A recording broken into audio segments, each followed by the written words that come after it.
Είναι πολύ εύστοχη η ερώτησή σας. Στην αρχή της εφαρμογής του ADR, ο πρώτος ADR ήταν το 1999 στην Ελλάδα, παρότι είχε ψηφιστεί από το 1957, το 2001 ήταν υποχρεωτικό να είναι τεχνικού κλάδου απόφοιτος ΑΕΗ. Διότι η δουλειά, όπως είπε και ο κ. Κορδάς πολύ σωστά, μπορεί να είναι απλά μια γραφειοκρατική δουλειά διευθυντή σπουδών ΣΑΜΕ, που σημαίνει ότι θα ελέγξω, ας πούμε, το επίπεδο του υλικού με το οποίο θα εκπαιδεύσω έναν ΣΑΜΕ, αλλά η καθεαυτή δουλειά του ΣΑΜΕ, η hardcore δουλειά στη διαχείριση, φορτοεκφόρτωση, κατά κόρον απαιτεί κάποια τεχνική αντίληψη, όπως είδαμε. Άρα, προφανώς, επειδή εναρμονιστήκαμε με την νομοθεσία, η οποία ο μόνος όρος είναι τριτοβάθμιας εκπαίδευσης απόφοιτος, πρέπει να κρίνουμε αν ένας θεολόγος, ας πούμε, για παράδειγμα, μπορεί να αντιληφθεί κάποια τεχνικά θέματα. Άπτεται λοιπόν και της επαγγελματικής ευθύνης και συνειδητοποίηση του καθενός, αν ο θεολόγος θεωρεί τον εαυτό του ικανό να ανταπεξέλθει στις τεχνικές απαιτήσεις. Έτσι. Αλλά επί της ουσίας υπάρχει αυτή η αλλαγή. Ναι, στην αρχή ήταν απαιτητό μόνο τεχνικής κατεύθυνσης. Τώρα είναι ανοιχτό, αλλά εξαρτάται τι θέλει να κάνει κανείς. Ευχαριστώ. Ναι, παρακαλώ, το μικρόφωνο. Με αφορμή την παρουσίαση του κ.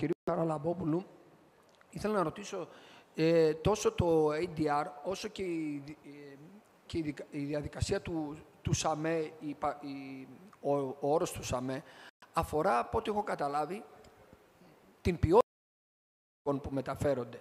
Γιατί ο ADR αναφέρεται σε επικίνδυνες ύλες. Ωστόσο, η μεταφορά, ένα επικίνδυνο φορτίο, μπορεί να είναι και μια θεριζοαλωνιστική μηχανή, μπορεί να είναι μια ανεμογεννήτρια μέσα από την Εθνική Οδό, μεταφορά οσμάτων, μαρμάρων, τα οποία και η ικανότητα του οδηγού δεν διαπιστώνεται και αυτός που έχει αναλάβει τη μεταφορά, ποιες είναι οι διαδικασίες, ποιες είναι κάποιες οδηγίες. Και το δεύτερο ερώτημα πάνω σε αυτό είναι τι υπηρεσίες όσον αφορά το ΣΑΜΕ και τον ADR. Δηλαδή, μπορεί να γίνει μια μεταφορά σε επίπεδο δημοσίων υπηρεσιών, να μεταφέρει, ας πούμε, η πυροσβεστική υπηρεσία καύσιμα από τη Θεσσαλονίκη στην Καβάλα. Τι πρόβλεψη υπάρχει? Ξεκινώ την απάντηση εγώ και λίγο και στον κύριο Σκορδά τον λόγο. Όσον αφορά την ασφάλεια των μεταφορών, ο ADR αναφέρεται μόνο σε ταξινομημένα από τον κανονισμό του ΟΗΕ εμπορεύματα. Αν θυμόσαστε στην πρώτη παρουσίαση, μιλήσαμε για ένα τετραψήφιο αναγνωριστικό, UN number λέγεται, το οποίο ταξινομεί περίπου τις 3.500 ουσίες, όπως ανέφερε ο συνάδελφος, και τις θεωρεί επικίνδυνες. Σωστά όμως είπατε, οποιαδήποτε μεταφορά ενέχει και εγκυμονή κινδύνους. Άρα, ο ADR αναφέρεται σε ταξινομημένα σε 9 κλάσεις επικίνδυνα εμπορεύματα, τα οποία τα φυσικοχημικά τους χαρακτηριστικά τα κατατάσσουν ως επικίνδυνα, μπορεί να είναι ανέφλεκτα, κρυκτικά, διαβρωτικά, τοξικά, κανονισμό που διέπει αυτές τις επικίνδυνες ουσίες. Αυτό είναι ένα κομμάτι. Συμπληρωματικά αυτού του κανονισμού ή, αν θέλετε, ως ομπρέλα αυτού του κανονισμού, υπάρχει η CMR, που ξέρετε ότι διέπει τις μεταφορές τις ευρωπαϊκές, και το EN πρότυπο που σας ανέφερε για την φορτωσής, το οποίο αφορά όλες τις ουσίες. Όπως είπατε, οι ανεμογεννήτριες είναι μια μεταφορά, αλλά δεν είναι επικίνδυνο υλικό, δεν ταξινομείται ως επικίνδυνο. Ένα κλιματιστικό, παρότι περιέχει φρέον για τη λειτουργία του πιθανά και είναι γεμάτο, δεν θεωρείται επικίνδυνη μεταφορά με την έννοια της ένταξής του στον ADR. Άρα η ερώτηση που κάνατε είναι πολύ κομβική, γιατί στην Ελλάδα υπάρχει αυτή η σύγχυση, μεταφέρω ένα επικίνδυνο υλικό ή ένα έφλεκτο. Λέμε λοιπόν ότι ένα υλικό είναι επικίνδυνο, υπονοώντας ότι εντάσσεται στο ADR. Αυτό όμως δεν είναι η ιδιότητα υλικού. Προσέξτε, εμείς οι ΣΑΜΕ λέμε κάτι που εγώ το χρησιμοποιώ. Ο ADR δεν είναι ιδιότητα, είναι κανονισμός που διέπει τη μεταφορά ορισμένων υλικών. Άρα λοιπόν ο ADR είναι ο τρόπος και οι διαδικασίες μεταφοράς κάποιων ουσιών, των οποίων οι φυσικοχημικές του ιδιότητες τους προσθέτουν ιδιαίτερα χαρακτηριστικά.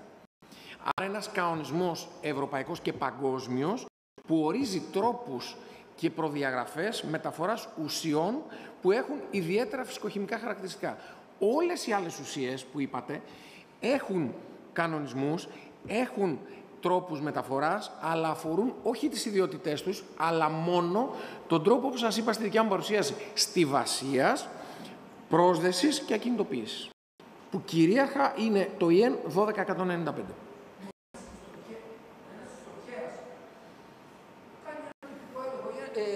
Λέμε ένα κλιμάκιο. Έχει ένα μπούσουλα, κουβαλάει μια θηριζοαλωνιστική μηχανή. Αν έχει ένα μπούσουλο. Μπράβο. Έχει ένα μπούσουλο να πει το έχει σωστά. Αυτός μπορεί σε κάποιο σημείο να πέσει, να φύγει. Για τον ΑΒ λόγο, γιατί δεν ακολουθεί αυτή την οδηγία που εσείς πολύ σωστά παρουσιάσατε. Ποιος τον ελέγχει αυτόν? Τα μεικτά κλιμάκια, λοιπόν, θεωρητικά, αυτό έδειξε και η κυρία Κυρτζίδου, ναι, χρήζουν μιας εκτενέστερης πιθανά ενημέρωσης και εκπαίδευσης για τον ακριβή τρόπο και απαιτήσεις να εφαρμοστούν. Ο ADR πιστεύω ότι είναι ο μπούσουλας και, αν θέλετε, ανοίγει δρόμους όσον αφορά τον τρόπο ελέγχου. Για τον ADR, λοιπόν, φτιάχτηκε αυτό το checklist των 27 σημείων ελέγχου που αποτελούν τον κανόνα με τον οποίο τα μεικτά κλιμάκια. Υπάρχει ένας ευρωπαϊκός κανονισμός, ο οποίος λέγεται επίσης road checks και είναι εφαρμόσιμος στην Ελλάδα, που υπάρχει αυτός ο μπούσουλας, δεν είναι όμως τόσο αναλυτικός στο κομμάτι το τεχνικό, αλλά επαφίεται και λίγο στην κρίση και στην τεχνική του ελεγκτικού μηχανισμού. Ενώ στον ADR, επειδή είναι πολύ πιο συγκροτημένος ο κανονισμός εκεί, υπάρχουν συγκεκριμένα, όπως σας είπα, 27 σημεία ελέγχου. Τώρα λίγο να προσθέσω κι εγώ. Ας πούμε, με τη θεριζοαλωνιστική που είπατε, θεωρείται ογκώδη, υπέρβαρη, υπερδιάστατο, ας πούμε, εμπόρευμα. Αυτό μπορεί να μην νίκεται στον ADR, αλλά θέλει σχέδιο φόρτωσης, ασφαλούς φόρτωσης. 1161-77 είναι ο πρώτος νόμος στην Ελλάδα, ο οποίος αφορά υπερδιάστατα και υπερβαρύ, και το συγκεκριμένο που είπατε, ακριβώς όπως είπε η κυρία Κυρτζίδου, απαιτεί ειδική άδεια μεταφοράς από το ΥΠΕΧΟΔΕ. Έτσι, γιατί ακριβώς είναι υπερδιάστατο, πιθανά, έτσι. Το υπερδιάστατο σημαίνει μεγαλύτερο του 1365, που είναι η πλατφόρμα που υπάρχει επί 255, ή των 40 τόνων, ή ειδική άδεια των 42 τόνων που υπάρχει στην Ελλάδα. Ό,τι υπερβαίνει αυτά τα όρια απαιτεί ειδική άδεια μεταφοράς από το ΥΠΕΧΟΔΕ. Και την αναλαμβάνει φυσικά εταιρεία που αναλαμβάνει υπερδιάστατα και μόνο. Δεν μπορούμε να την φορτώσουμε πάνω σε ένα όχημα και να κάνουμε ό,τι νομίζουμε. Έτσι. Αυτό, οπότε το μεικτό κλιμάκιο ελέγχου θα ζητήσει αυτά τα συγκεκριμένα έγγραφα.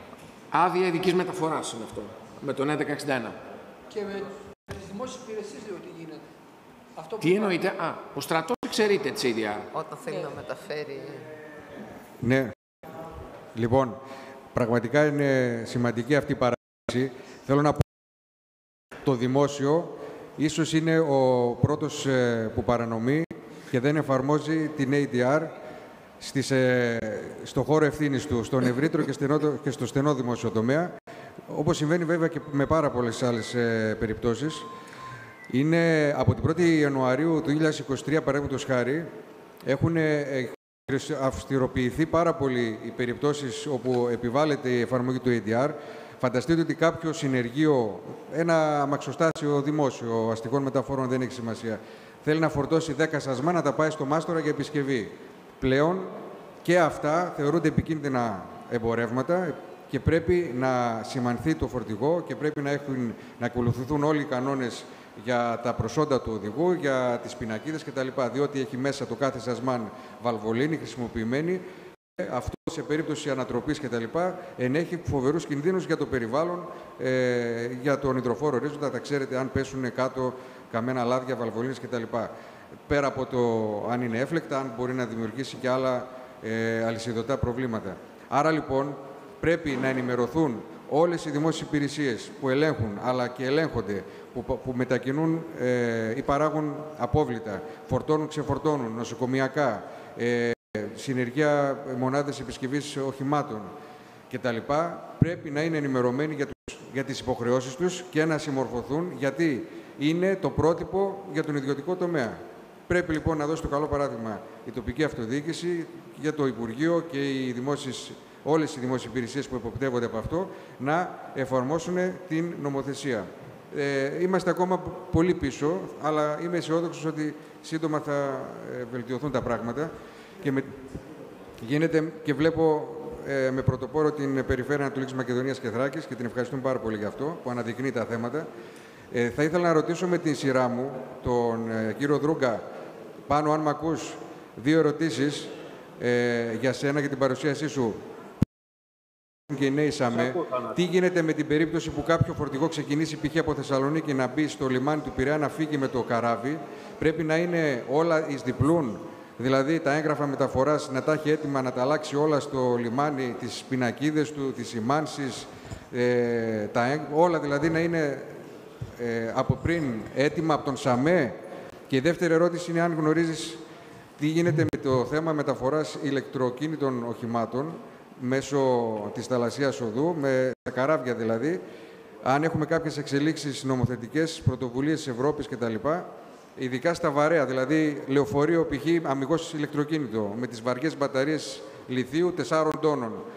Πώς θα μετακινηθούν με το καράβι? Έχουμε πρόσφατα, ξέρουμε όλοι, τις φωτιές που καίγανε επί μέρες στο πλοίο που μετέφερε αυτοκίνητα με μπαταρίες και είναι πάρα πολύ δύσκολη η κατάσβεσή τους. Αυτά τα δύο θέλω να ρωτήσω.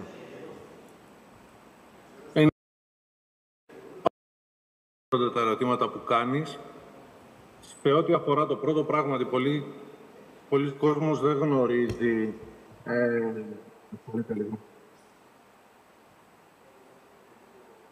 Πολλοί κόσμος δεν γνωρίζει ότι ο ADR έχει μια ειδική παράγραφο, δεν τη θυμάμαι αυτή τη στιγμή, στην οποία δηλώνει ότι εμπορεύματα τα οποία δεν έχουν συσκευαστεί ή και σημανθεί, επισημανθεί, καθώς και μονάδες μεταφοράς, με τον τρόπο που απαιτείται από τον ADR, αλλά αυτό έχει γίνει σύμφωνα με άλλο κανονισμό, τον IMDG παραδείγματος χάρη εδώ, για τον οποίο μιλάμε, τότε, εφόσον η σήμανση, επισήμανση αυτών συσκευασιών και μονάδων μεταφοράς έχει γίνει σύμφωνα με τον IMDG, ο ADR αυτό το αναγνωρίζει και συνεπώς δεν τίθεται θέμα παράβασης.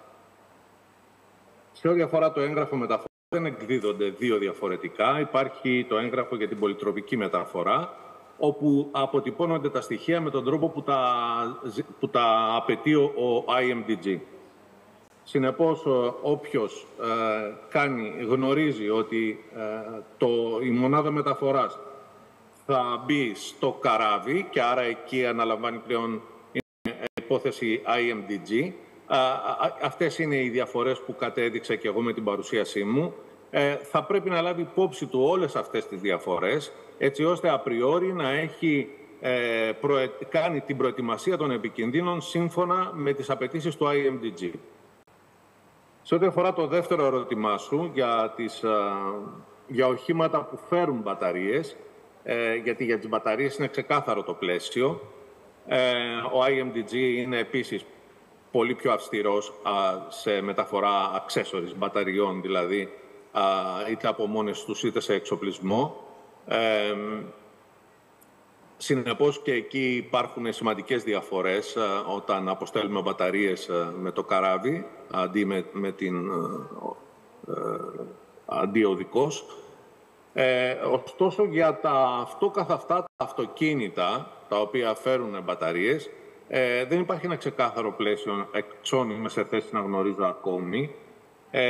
Όταν θα υπάρξει κάτι τέτοιο, σίγουρα αυτές οι εγγραφές θα εισαχθούν στον αναθεωρημένο IMDG ή και ADR. Δεν έχω κάτι συγκεκριμένο να πω γι' αυτό. Άλλες ερωτήσεις, άλλες απορίες?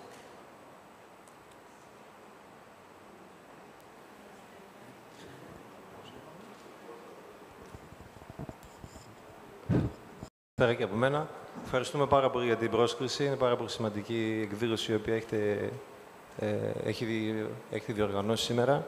Θα ήθελα να ζητήσω ένα συγγνώμη από τους όσους παρακολουθούν, γιατί ίσως καταχραζόμαστε τον χρόνο τους, αλλά αφορούν ερωτήματα τα οποία είναι σημαντικά, τουλάχιστον για το περιοριστικό σώμα. Μα γι' αυτό το λόγο ήρθαμε εδώ, για ερωτήματα. Το οποίο επιχειρησιακά εμπλέκεται σε μεγάλο βαθμό σε τέτοιου είδους ατυχήματα. Θα ήθελα να αναφερθώ στην εισήγηση του κυρίου Καρακούση Έχετε αναφέρει το πιστοποιητικό εκπαίδευση οδηγού ADR είναι 5 έτη, αν έχω σημειώσει σωστά. Οπότε μιλάμε για έναν οδηγό ο οποίος έχει περάσει μια εκπαίδευση, έχει πάρει το πιστοποιητικό και για 5 χρόνια είναι καλυμμένος. Άμα ρίξει, θα πρέπει να επιστρέψει να ξαναδώσει λογικά τις εξετάσεις για να ξαναλάβει το αντίστοιχο δίπλωμα. Το ερώτημα είναι μέσα σε αυτά τα 5 έτη τι γίνεται. Εμείς έχουμε αντιμετωπίσει ένα πολύ άσχημο περιστατικό το 1999 την Πρωτομαγιά, στα Καμένα Βρύλα, με 3 πυροσβέστες νεκρούς και 2 ιδιώτες με τα γνωστά αποτελέσματα του φαινομένου Μπρέβε τότε. Τι γίνεται αυτά τα 5 χρόνια, δηλαδή αυτός ο οδηγός πώς πιστοποιείται ότι μελετάει κάθε φορά αυτό το φάκελο ADR που είπατε και είναι τακτικός σε αυτή την ενημέρωσή του. Γιατί επιχειρησιακά, άμα θα βρεθούμε εμείς στον τόπο του συμβάντος, ο πρώτος ο οποίος θα μας βοηθήσει μέχρι να πάρουμε την πληροφορία από τα κέντρα μας είναι ο οδηγός. Αυτό είναι ένα πολύ βασικό ερώτημα. Και επίσης ένα υποερώτημα είναι κατά πόσο οι διαχειριστές του οδικού δικτύου, είτε λέγεται Εγνατία Οδός, είτε Ιωνία, είτε όπως καλείται διαφορετικά, είναι πιστοποιημένος πάνω σε ADR, γιατί και αυτός με τον τρόπο του μπορεί να βοηθήσει εμάς επιχειρησιακά. Ευχαριστώ. Όσον αφορά την Εγνατία Οδό, θα μπορέσει να σας πει κάποια πράγματα και ο Νίκος ο Βαγιώκας, από όσο γνωρίζω, ο οποίος γνωρίζει λίγο τι γίνεται με το δίκτυο της Εγνατίας Οδού. Παρ' όλα αυτά, όσον αφορά τον οδηγό τώρα, ο οδηγός πιστοποιείται από μια σχολή ADR σε ΚΟΜΕ, πηγαίνει κάθε 5 χρόνια να ανανεώνει το πιστοποιητικό του. Στην περίπτωση που λήξει, δεν προβλέπεται παράταση, το χάνει το πιστοποιητικό, πρέπει να το ξαναβγάλει από την αρχή. Τώρα, εδώ πέρα μπαίνει το έργο του ΣΑΜΕ. Δηλαδή, τι κάνει ο ΣΑΜΕ? Ο ΣΑΜΕ πηγαίνει σε μια επιχείρηση, κάνει σύμβαση με μια επιχείρηση και η δουλειά του ΣΑΜΕ είναι να εκπαιδεύει και το προσωπικό της επιχείρησης. Δηλαδή, ο συγκεκριμένος οδηγός δεν σημαίνει ότι εκπαιδεύτηκε μια φορά από μια σχολή, πήρε το δίπλωμά του και τα ξαναείπαμε μετά από 5 χρόνια. Ο ΣΑΜΕ της επιχείρησης είναι ο αρμόδιος, ο οποίος πρέπει υποχρεωτικά κάθε χρόνο να εκπαιδεύει το προσωπικό της επιχείρησης σε διάφορα πράγματα. Στο πώς γράφουμε τα έγγραφα, τι πρέπει να κάνει ο οδηγός σε περίπτωση έκτακτης ανάγκης, πώς κάνουμε κατάσβεση. Δηλαδή, υπάρχουν πάρα πολλά θέματα που μπορεί να αναπτύξει ο ΣΑΜΕ σε μια επιχείρηση. Οπότε, αρμοδιότητα του ΣΑΜΕ, γι' αυτό λέμε ότι δεν κάνουμε απλά μια σύμβαση με ένα ΣΑΜΕ, μας δίνει την ετήσια αναφορά και τελειώνει εκεί. Ο ΣΑΜΕ έχει έργο να κάνει σε μια επιχείρηση που θα αναλάβει. Ένα από αυτό είναι και η εκπαίδευση του προσωπικού. Πολύ σημαντικό έργο. Οπότε, ο οδηγός θα πρέπει να είναι εκπαιδευμένος και από τον ΣΑΜΕ πάνω σε συγκεκριμένα θέματα τα οποία. Γιατί όταν πάτε σε μια σχολή ADR, ας πούμε, πάμε να παρακολουθήσουμε τη βασική εκπαίδευση. Η βασική εκπαίδευση είναι γενική. Δηλαδή, ποιες είναι οι κλάσεις, τι είναι ο ADR, πώς μεταφέρονται, τι χαρτιά χρειαζόνται, γενικά πράγματα. Δεν θα σου μιλήσει για το πώς μεταφέρεις συγκεκριμένα τις μπαταρίες, πώς κάνεις, δένεις σωστά, ας πούμε, το φορτίο ή πώς κάνεις σε ένα βιτίο προπανίου, νομίζω με προπάνιο τα Καμένα Βούρλα, πώς αντιμετωπίζεις ένα περιστατικό, τι πρέπει να προσέξεις, ότι είναι, ας πούμε, αν είναι βαρύ το αέριο ή αν είναι ελαφρύ και μπορεί να φύγει γρήγορα. Δηλαδή, καταλάβατε. Όλα αυτά είναι αρμοδιότητα του ΣΑΜΕ.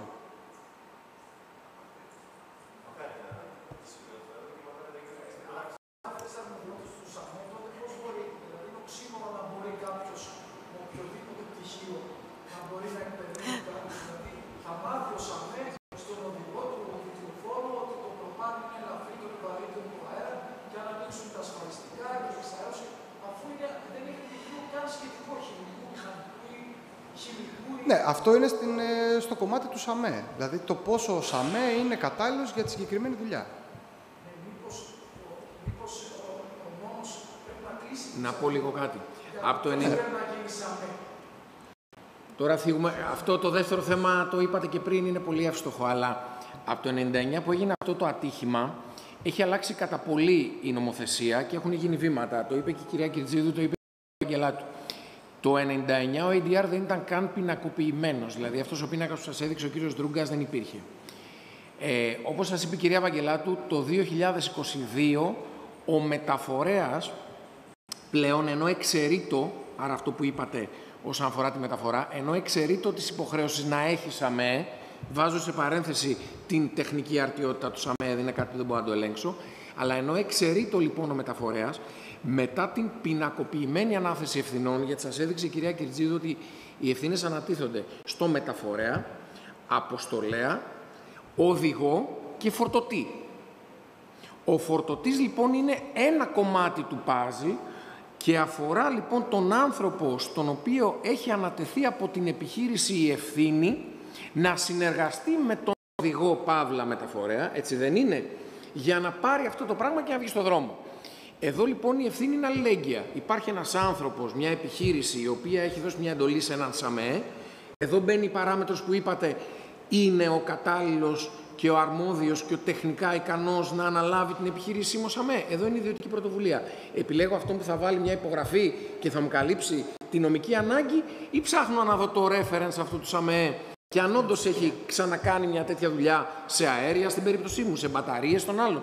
Έχει λοιπόν μια τεχνική γνώση επί του αντικειμένου ο ΣΑΜΕ που διαλέγω για την επιχείρησή μου, ώστε να μου δώσει τις κατάλληλες οδηγίες και στον οδηγό και στον υπεύθυνο φόρτωση. Αυτό λοιπόν δεν αφορά μόνο τον ADR, σκεφτείτε, αφορά τους πάντες. Διότι ο υπεύθυνος φόρτωσης είναι ένα κομμάτι του παζλ το οποίο προέκυψε μετά τα τέμπη, όχι το 1999, το 2004 με τα φύλλα μελαμίνης, και τότε λοιπόν ορίστηκε αυτός στο οργανόγραμμα ο άνθρωπος, ο οποίος αναλαμβάνει την τεχνική ευθύνη, ώστε όταν δρομολογεί μια μεταφορά, αυτή η μεταφορά να γίνει τεχνικά. Συνεργάζεται με τον οδηγό παύλα μεταφορέα και περνάει η άποψή του. Προσέξτε και αυτό. Αν εγώ είμαι οδηγός μιας μεταφορικής ή ο ίδιος ιδιοκτήτης μιας μεταφορικής και καβαλάω το όχημά μου και πάω σε μια επιχείρηση να φορτώσω και ο υπεύθυνος φόρτωσης μου ορίσει έναν τρόπο. Αν εγώ αρνηθώ αυτή την εντολή, έχει υποχρέωση ο αποστολέας να με διώξει. Αν εγώ συνενέσω και συμφωνήσω σαν οδηγός και μεταφορέας με αυτό που μου λένε, τότε και οι δύο είναι συνυπεύθυνοι γιατί συμφώνησε ο αποστολέας να μεταφερθεί το όχημα έτσι. Εν ολίγης, αν εγώ διώχνοντας ένα όχημα το κάνω με έναν τρόπο, δεν θα πάω στο δικαστήριο να πω δεν ξέρω μου πω οδηγός, δεν ξέρω μου πω μεταφορέας. Η συνένεση στον τρόπο φόρτωσης και στις προδιαγραφές σημαίνει ότι το εγκρίνω. Και μάλιστα το εγκρίνω αξιοπυρός. Έχω εκδώσει έγγραφο σαν αποστολέας. Η έκδοση εγγράφου από τον αποστολέα σημαίνει ανάληψη τεχνικής ευθύνης για την ορθότητα της φόρτωσης. Συνεπώς, για να κλείσουμε, ο ΣΑΜΕ που είναι του αποστολέα και τον έχει διαλέξει ο αποστολέας και μέσω του συστήματος έχει δώσει εντολή ανάθεσης, πρέπει να του κάνει. Αν ο ηλεκτρολόγος που βάζω μέσα στο μαγαζί μου δεν είναι αδειοδοτημένος, είναι δικιά μου ευθύνη και δεν μπορεί να κάνει τη δουλειά και καεί ζωντανός. Έχω έναν τεχνικό ασφαλείας, θα πρέπει να τον επιβλέπει και να πληρεί τις προδιαγραφές.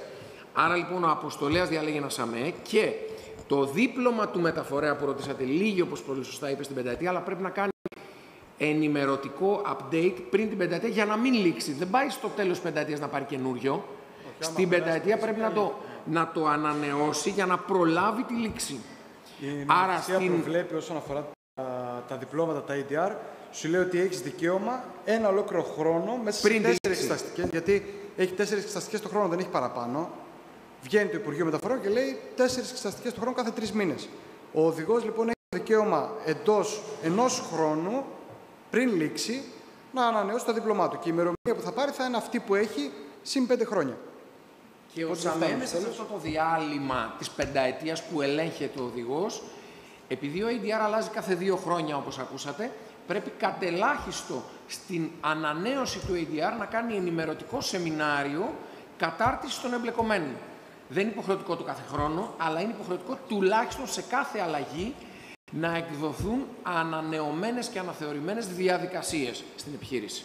Αν αλλάζει κάτι στο UN που μεταφέρεις, αν αλλάζει κάτι στις προδιαγραφές, πρέπει να τους μαζέψεις και να τους εξηγήσεις τις αλλαγές και επίσης να τους κάνεις ένα refreshing, να το πω έτσι, ένα ανανεωτικό, να τους θυμίσεις μερικά ορισμένα πράγματα στην πενταετία. Αυτό είναι το ελάχιστο που επιτάσσει ο ADR, έτσι. Αν εγώ όμως ζητήσω από την επιχείρηση ετήσια εκπαίδευση, άπτεται στην ευαισθησία της επιχείρησης αν θα μου επιτρέψει ή θα μου δώσει το τίμημα να κάνω αυτό το σεμινάριο για να ενημερώσω τον κόσμο. Παρακαλώ. Μια ερώτηση γρήγορη. Ο ΣΑΜΕ έχει ευθύνη να ενημερώσει τις αρχές σε περίπτωση που οι οδηγίες του δεν γίνονται αποδεκτές ή δεν υλοποιούνται από τις επιχειρήσεις? Φυσικά. Στην περίπτωση που ο ΣΑΜΕ, μια επιχείρηση ορίζει έναν ΣΑΜΕ. Ωραία. Ο ΣΑΜΕ, η δουλειά του είναι να ενημερώσει την επιχείρηση το πώς πρέπει να κάνει καλά τα πράγματα. Η επιχείρηση δεν εναρμονίζεται με τον ADR και δεν θέλει να συμμορφωθεί, Εκεί πέρα λοιπόν ο ΣΑΜΕ έχει την αρμοδιότητα να κάνει ένα έγγραφο προς τα ανάλογα Υπουργεία της ανάλογης υπηρεσίας και να ενημερώσει ότι δεν υπάρχει... Και στην ετήσια τεχνική έκθεση. Κάθε χρόνο γίνεται μια αναφορά.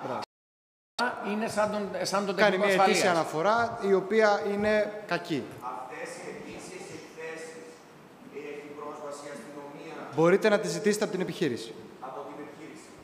Κρατώνται για 5 έτη. Είναι υποχρεωτικό να έχει αρχείο 5 ετών. Όπως είπε ο κ. Κακούς, μέχρι το Φλεβάρι υποβάλλονται, όχι όποτε θέλουμε. Και η τελευταία πενταετία πρέπει να υπάρχει ως αρχείο. Και κανονικά υποβάλλονται και στο Υπουργείο. Τώρα με αυτό το σύστημα που ανακοίνωσε η κ. Ευαγγελάτου, ούτως ή άλλως θα γίνονται upload. Άρα θα μπορεί να τις κατεβάζει και κάποιος. Σε περίπτωση που δεν συμμορφωθεί η επιχείρηση για να μας τις δώσει, μπορούμε να απευθυνθούμε σε κάποιο άλλο φορέα στο Υπουργείο σήμερα για να έχουμε πρόσβαση σε αυτό? Οι συμβάσεις εταιριών με ΣΑΜΕ είναι όλες έχουν αναγγελθεί στο Υπουργείο. Άρα λοιπόν ξέρετε κάθε επιχείρηση ποιον έχει συμβληθεί και απευθύνεστε στον ίδιο το ΣΑΜΕ, διότι τηρεί υπογεγραμμένο αντίγραφο. Ο ΣΑΜΕ μέχρι τώρα που δεν υπάρχει το ηλεκτρονικό σύστημα την υποβάλλει στην επιχείρηση, τη σφραγίζει και την υπογράφει ο εκπρόσωπος της επιχείρησης και κρατάμε αντίγραφο στο αρχείο μας ως εταιρείες. Άρα λοιπόν την τελευταία πενταετία την έχουμε και εμείς και οι επιχειρήσεις. Οπότε σε κάποιο τέτοιο ατύχημα μπορούμε να πούμε... Αυτομάτως, γιατί ο ΣΑΜΕ αναγγέλλεται στο ατύχημα. Ποιος είναι ο ΣΑΜΕ της επιχείρησης? Αυτός. Αυτομάτως ο ΣΑΜΕ εμπλέκεται, κάνει τεχνική έκθεση για το ατύχημα, ναι. Όχι την αιτήσια της αναφοράς, και άρα είναι σε επαφή με την αστυνομία ούτως ή άλλως, γιατί πρέπει να κάνει τεχνική έκθεση ατυχήματος. Και αυτομάτως πρέπει να σας κοινοποιήσει και την έκθεσή του. Και όποια άλλη έκθεση θέλετε.